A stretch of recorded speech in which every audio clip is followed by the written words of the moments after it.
Hello guys, welcome to TET Pathshala by N sir. आप सभी लोगों का बहुत बहुत स्वागत है। संस्कृत की प्रीवियस क्लास में हम लोग दो संधियाँ कंप्लीट कर चुके हैं, सत्व संधि और उत्त संधि। आज हम लोग उत्त संधि के बारे में पढ़ेंगे। तो चलिए गाइस शुरू करते हैं। तो ये विसर्ग संधि की परिभाषा एक बार हम लोग रिवाइज कर लेते हैं। क्या था विसर्ग संधि में? विसर्ग संधि में स्वर या व्यंजन के साथ मेल होने पर जो परिवर्तन होता है उसे विसर्ग संधि कहते हैं। मतलब स्वर और व्यंजन अगर संधि जो ये होती है विसर्ग के बाद अगर आते हैं ये, तो उसमें विसर्ग में परिवर्तन हो जाता है। तो जैसा बता चुके थे, तो अब हम लोग उत्त संधि स्टार्ट करते हैं। तो उत्त संधि हम लोग सबसे पहले इसका सूत्र देखते हैं, जो हसीचा। इससे पहले हम लोग बता दें कि इसमें दो रूल होते हैं, इसके अनुसार इसके अलग अलग फार्मूले होते हैं। यहाँ पर एक फार्मूला लिखा, अभी आपको दूसरा भी बता दिया जाएगा। तो चलिए पहले इसके बारे में जान लेते हैं। जो मेन फार्मूले के रूप में लिया जाता है हसीचा, कि विसर्ग से पहले आ हो, इसके बाद विसर्ग का मेल किसी वर्ग के तीसरे, चौथे, पाँचवें वर्ण से या अलावा या हा भी लेते हैं इसमें, तो हो संधि करते समय विसर्ग को हम लोग ओ में बदल देते हैं। ठीक है, मतलब विसर्ग आई जैसे यहाँ पर, इसके बाद तीसरा, चौथा, पाँचवा या फिर अलावा हा हो, तो हम लोग इसको जो है विसर्ग को ओ में बदल देते हैं। ठीक है, तो यहाँ पे विसर्ग में जो हमारा रजा जो विसर्ग था, इसको हम लोग रजो कर देते हैं। इसी प्रकार तमह जो था यहाँ पे तपो कर देते हैं। चलिए अब हम लोग रूल से अच्छे समझ लेते हैं इसमें किस प्रकार डिफरेंस होता है। इसके दो फॉर्मूले जो होते हैं उत्त संधि के, वो होते हैं अतो, र, प्लुता, दुप्लते और हसीचा। तो जो पहला वाला जो सूत्र है उसके अकॉर्डिंग जो रूल होता है वो हम लोग पहले देखते हैं। क्या कहते हैं इसमें, कि यदि विसर्ग से पहले आ हो और विसर्ग के बाद भी आ हो, तो विसर्ग बदलकर उ हो जाता है। ठीक है, तो क्या कहा गया था इसमें। और एक मेन बात ये होती है कि उत्त संधि में जो है वो उ नहीं दिखता है, क्योंकि उ की जगह एक और संधि मतलब लग जाती है। इसमें दो संधियाँ लगातार होके यहाँ पर ओ हो जाता है। तो किस प्रकार होता है वो देख लीजिए यहाँ पे। तो कहा गया था रूल नंबर 1 के अकॉर्डिंग कि पहले आ हो, इसके बाद विसर्ग हो और इसके बाद भी आ हो। यहाँ पे देख रहे हैं ये कंडीशन फॉलो कर रहा है कि राम था, इसको आ ऐसे लिखते हैं, इसके बाद विसर्ग है, फिर यहाँ अपी लिखा था, मतलब पहले भी आ, बाद में भी आ और बीच में विसर्ग हो गया। तो यहाँ पे जो विसर्ग है इसको हम लोग ऊ बदल देते हैं। ठीक है, यहाँ ऊ बदला, लेकिन क्या होता है आ प्लस ऊ यहाँ पर जो है, यहाँ पर संधि लग के गुण संधि होकर यहाँ पर आपका रामो अपी हो गया है। तो आपने देखा कि किस प्रकार यहाँ पर ऊ से कन्वर्ट होने के बाद भी यहाँ पर एक और संधि लग के यहाँ पर ओ में बदल गया है। तो इसीलिए यहाँ पे कहा गया था कि जो उत्त संधि होती है उसमें संधि करने के बाद आपको ऊ नहीं मिलेगा।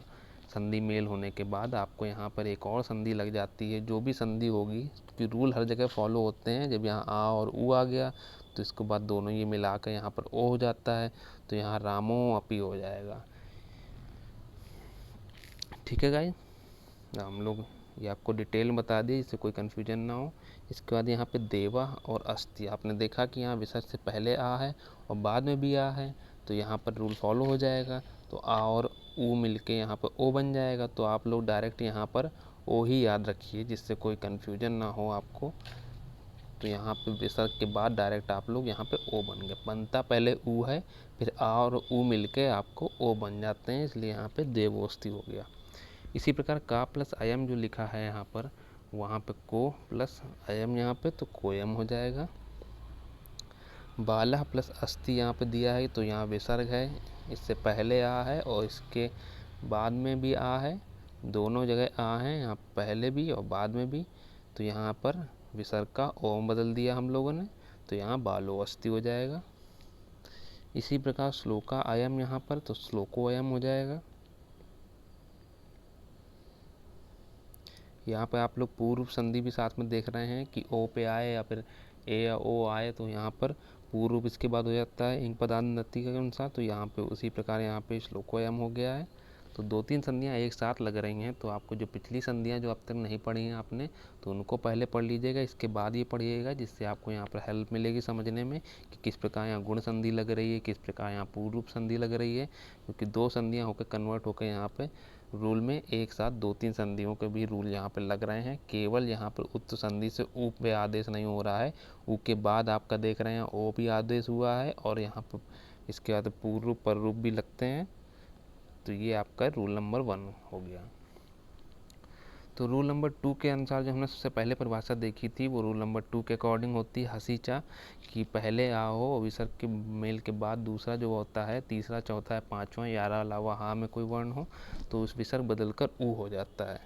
ठीक है, विसर्ग से पहले आ हो गया, इस विसर्ग के बाद वर्ग का जो है तीसरा, चौथा और पाँचवा अक्षर या, रा, ला, वा और हा, तो विसर्ग बदलकर ऊ हो जाता है।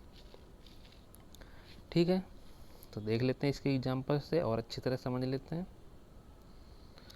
तो हमने कहा कि यहाँ पर पहले आ है, इसके बाद विसर्ग, इसके बाद क्या है, वर्गों के तीसरे, चौथे और पाँचवें अक्षर, तो काका, का, गा, अंगा। इसके बाद इसी प्रकार ये चा वर्ग के हो गए 3 अक्षर, जा, झैया, टा वर्ग के हो गए डा, डाड़ा, और ये दा, ता वर्ग के हो गए ता, ता, था। इसके बाद दा, धा, ना, ये 3 हो गए लास्ट वाले। पा वर्ग में हो गए पाफा, बा, भा, मा, ये लास्ट वाले हो गए। तो ये हो गए आपके वर्गों के तीसरे, चौथे और पाँचवें अक्षर। बाकी यारा लवाहा आते हैं अगर, तो उसका ऊ हो जाता है। तो चलिए हम लोग देख लेते हैं अब किस प्रकार। जैसे तमह गुड़ा लिखा है यहाँ पर, तो आपने देखा कि हाँ यहाँ पर तो विसर्ग है, इससे पहले भी आ है और इसके बाद जो है वर्ग का तीसरा अक्षर है। तो आ यहाँ पर जो विसर्ग है यहाँ पर ऊम बदला, लेकिन जो आ है प्लस ऊ है वो क्या हो जाता है, अभी जो बताया था आपको, वो तो ओ में कन्वर्ट हो जाता है। तो यहाँ पर ये तमो हो गया, इसलिए यहाँ पे तमो गुड़ा हो गया। ठीक है, उत्त संधि में जो कन्वर्ट होके मतलब आदेश होके जो ऊ आता है, वो आपका आ प्लस ऊ मिलके यहाँ पर ओ बन जाता है, इसलिए इसको ओ में लिखते हैं। लास्ट में जो संधि करने पर आता है वो ओ बनता है।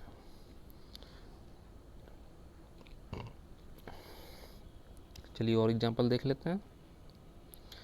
पया प्लस धी, तो आपने देखा कि विसर्ग से पहले यहाँ पे आ है, इसके बाद जो है आपका जो है वो धा, ये किस में आता है आपका, ये ता वर्ग के तीसरे अक्षर में आता है, ता, था, द, धा, ता वर्ग में आ जाता है ये। तो यहाँ पे पयोधी हो गया है ओ होके।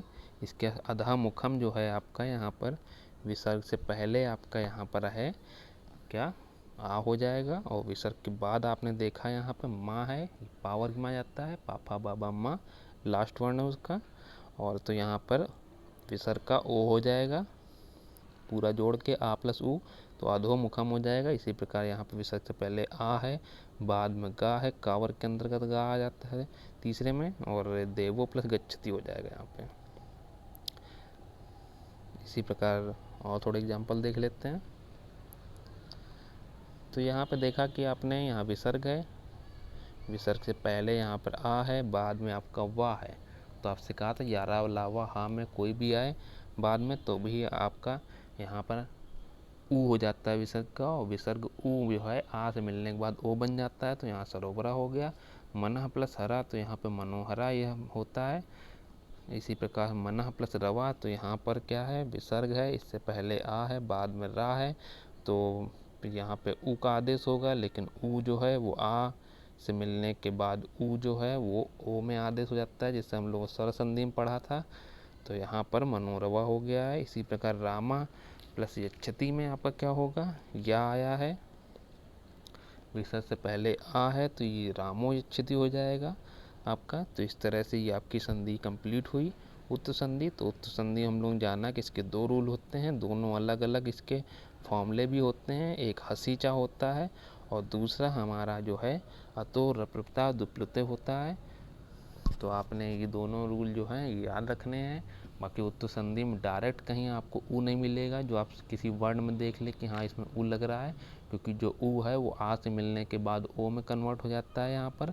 तो इसको ओ से ही आप पहचानें कि पूरा जो चेंज होने के बाद, असल में तो ऊ में चेंज होता है, लेकिन पूरा चेंज होने के बाद आप लोग ओ से याद रखिए, तो आपको जब पेपर में क्वेश्चन आएगा तो अच्छे से आपको याद रहेगा कि हाँ इसका ओम बदल रहा है, किससे प्रोसेस से बदला है, वो आपका उत्त संधि से बदला है।